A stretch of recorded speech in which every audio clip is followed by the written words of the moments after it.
पिछले महीने मेरे एक दोस्त को बाइक चलाते हुए कुत्ते ने काटा। He is a very seasoned rider. He did everything by the books, slowed down, didn't honk, got off the bike, tried to be calm. 99% of the time this works. But that day it didn't. Why? Why? Because we all focus on what the rider should do. But have you ever stopped to think what was the dog thinking? इस video में we are going inside the minds of the animals we share our roads with. हम उनके behaviour को decode करेंगे.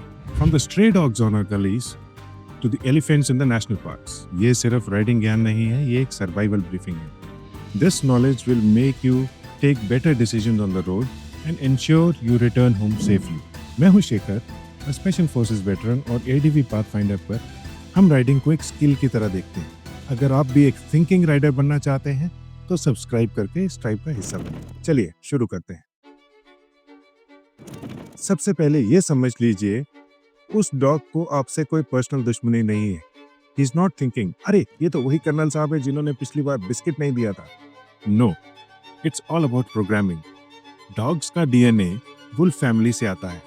मतलब hunting in packs और territorial nature उनके खून में है. हजारों साल इंसान के साथ रहने के बाद भी ये उनका बेसिक इंस्टिंक्ट है. सो हर कुत्ता अपनी गली का गब्बर सिंह होता है.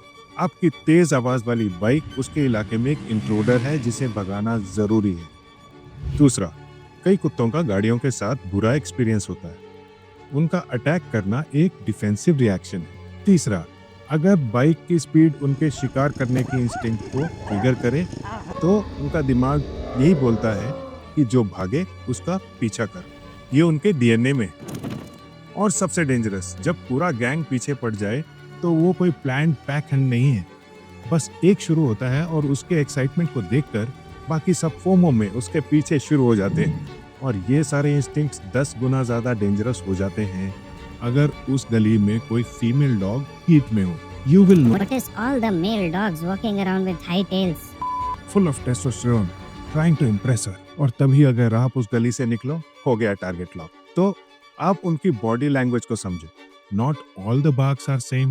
A high-pitched, frantic bark is often fear. A deep growl is aggression. Tail tucked between the legs, डर गया है.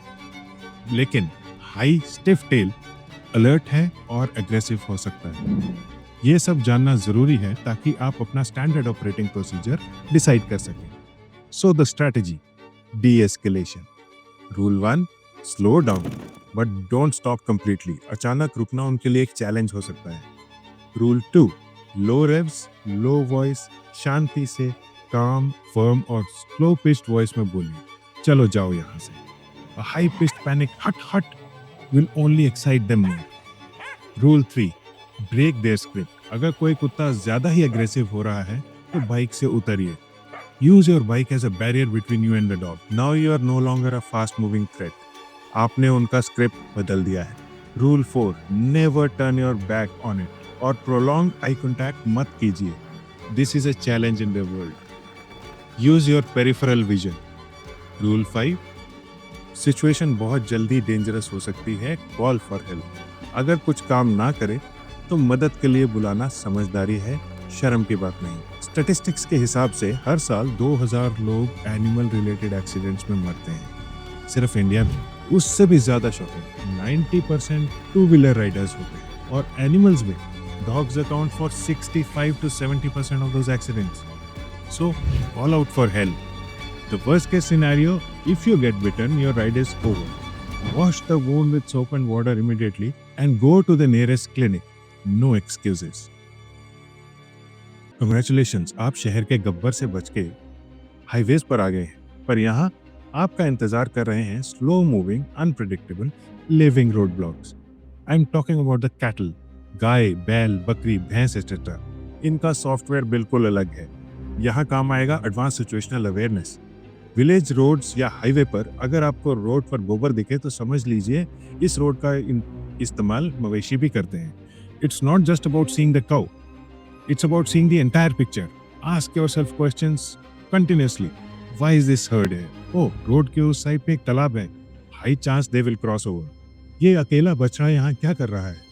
वो इसकी माँ उस साइड से सड़क क्रॉस कर रही होगी. Keep scanning your environment, not just the animal. और इन सब में बकरी, the goat, is the most unpredictable. My first ever accident was because of a goat. It can dart out in a split second. Always give them an extra wide berth. And when it comes to Nilgai, especially at dusk or dawn, headlights can freeze them in the middle of the road.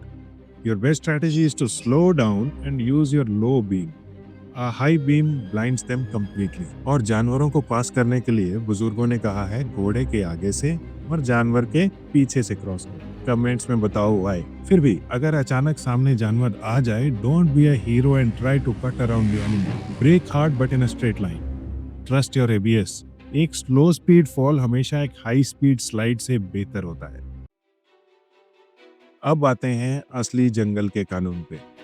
यहाँ आप food chain में नीचे हैं, आप किसी जानवर का next meal या टॉय बन सकते हैं। और mission is to be invisible. Rule 1, never stop अगर वाइल्ड लाइफ सेंचुरी से गुजर रहे हो। You do not stop to take selfies. ये लॉ है, रिक्वेस्ट नहीं। Rule 2, respect the elephant, especially a mother with a calf और a lone wolf. They are the most unpredictable and dangerous. If you see one, you stop 500 meters away. Your bike diagonal on the road, ready to turn back and run. Engine off and you wait. No matter how long. और हाथी के charge को ठीक से समझिए। ये 2 प्रकार के होते हैं। हाथी का मॉक चार्ज, उसमें उसके कान फैले हुए होते हैं और वो जोर से चिंगाड़ता है। ये आपको वार्निंग दे रहा है। लेकिन a real charge, it's silent with ears tucked back. You won't even get a second chance. The only correct response is a silent, fast retreat. Rule 3. Avoid peak predator hours.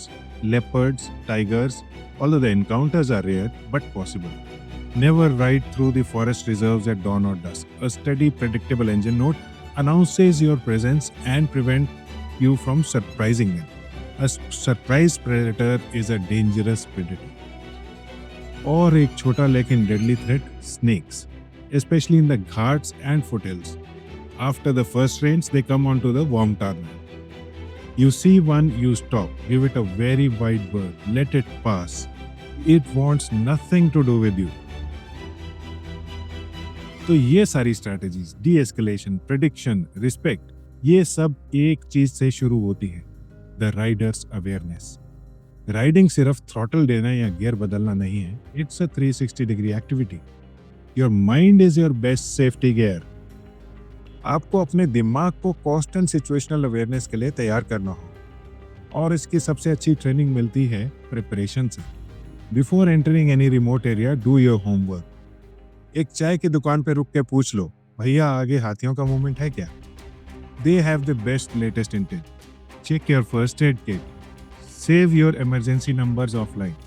This is the difference between a tourist and a purpose-driven explorer. So, to recap, for dogs, de-escalate. For highway animals, predict. And in the wild, be invisible and show respect. I truly believe our community has wealth of experience. नीचे comments में please share your own animal encounter stories. But don't just tell the story, tell us what you learned. Let's turn this comment section into a strategic knowledge bank for every rider in India. अगर आपको ये deep dive approach पसंद आया and you want to learn more about the mature side of riding, तो subscribe button जरूर दबाना and share it with your riding group. Till the next time, ride safe, ride soft and ride long. जय हिंद।